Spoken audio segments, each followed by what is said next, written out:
And last but not least, after almost 4 hours of stream, we're gonna be going here with a Coni. Did you not submit before? No, Coni. Coni says, "Hi, thanks to you for taking the time to review portfolios. I'm a 3D artist with around 2 or 3 years of experience, currently focused on stylized character art, which is the area I'm most passionate about and where I like to build my career. I'm actually looking to enter the game industry. At the same time, I have significant experience working in environments, currently developing environment art for a game project as part of my thesis.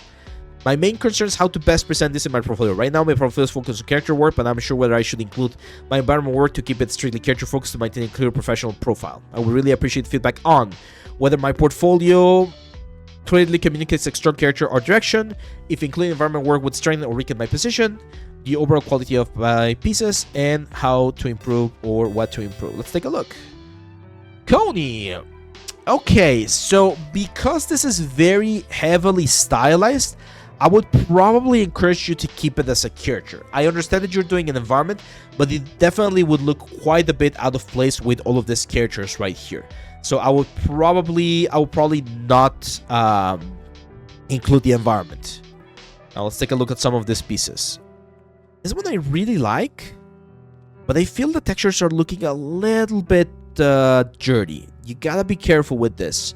If you're gonna be doing hand-painted stuff, and again, I'm gonna, of course, recommend the hand-painted course, but if you're gonna be doing hand-painted stuff, you definitely need to be cleaner on the blending of your elements. Even if you're going for this like stylized, like watercolor look, for instance, here on this one right here, I can see that there's like a shadow being projected from this hair over here. That kind of looks like the ambient occlusion, and then it kind of looks like you use, I'm not sure if you saw my tutorial about what's the word, about like hand-painted stuff. I did an orc several years ago. I kind of regret doing that one now because it's not a bad technique, but definitely it's like a shortcut technique. So if you want to do this, one of the things that you need to do is, again, like clean this stuff, like blend this stuff. You want to have some soft transitions here. Soft transitions to really show the volume. So for instance, here, if we're going to show a little bit of cleavage, that's fine. Let's clean this stuff up so that we can really see the shadows that you would normally expect to see in this type of cleavages, right? So it's tricky. It's one of those like tricky things, but you definitely need to do a pass with actual like purpose, right? To really clean up the elements. The tricut is fine. There's a couple of things that could be improved a little bit there, but nothing too worrisome. You have this one right here. Okay, I feel like the proportions are a little bit off. Like her head looks humongous compared to the rest of the character. Careful with these loops right here. Like all of that can be simplified to a very, very simple cylinder. This one I don't like, to be honest. I feel like it's a completely different style, and I don't think it's as successful. It looks more amateurish. This one, similar to what we talked about on one of the previous like characters a couple of like minutes ago, you do need a little bit more contrast. Just a little bit more contrast, something like that. Otherwise, it's gonna be difficult to, like, it just looks way too pastel. Like, I don't want super contrast, but just a little bit more contrast to have like more variation on the skin tones. Like that can definitely help, and it's something that you can do post-production wise. You don't need to go back and retexture everything.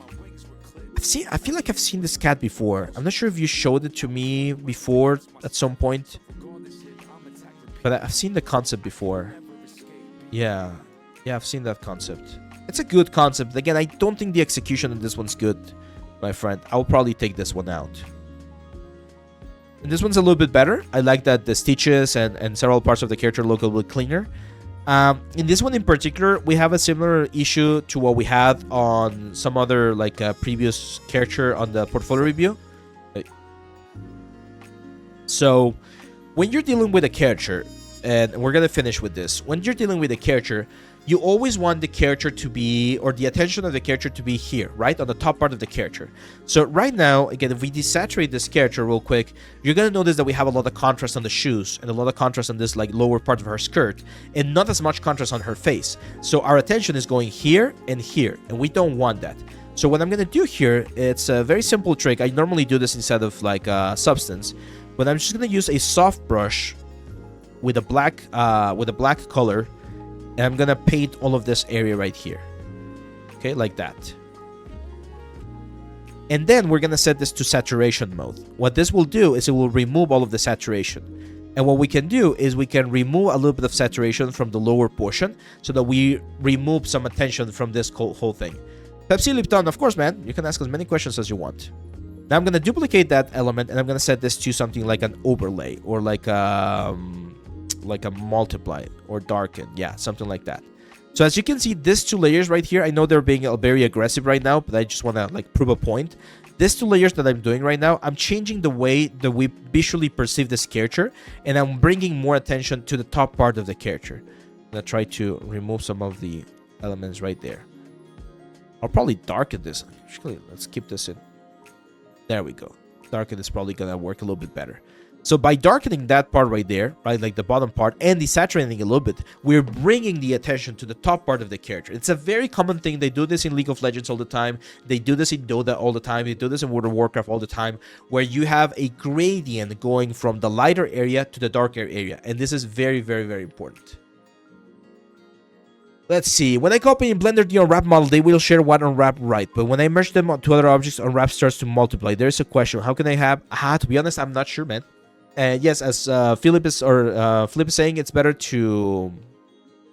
Sorry, who? Sarn is telling it's better to share that on our community help page, and someone who's more knowledgeable at Blender might be able to help you there, because I'm not sure why that is happening. Normally, I do my own wraps in the... what's the word? In Maya or in freaking Risam Yumi. So yeah, that will be my advice for you, my friend Coni. I think you have a good experience with this sort of like stylist stuff. I do think you would benefit from this course as well to like clean up and increase the quality of your stuff a little bit more. But this is it's good. It's good. My advice: take these two pieces out. I don't think they're as strong as some of the other, or go back and work with them a little bit more to really push them to the next level.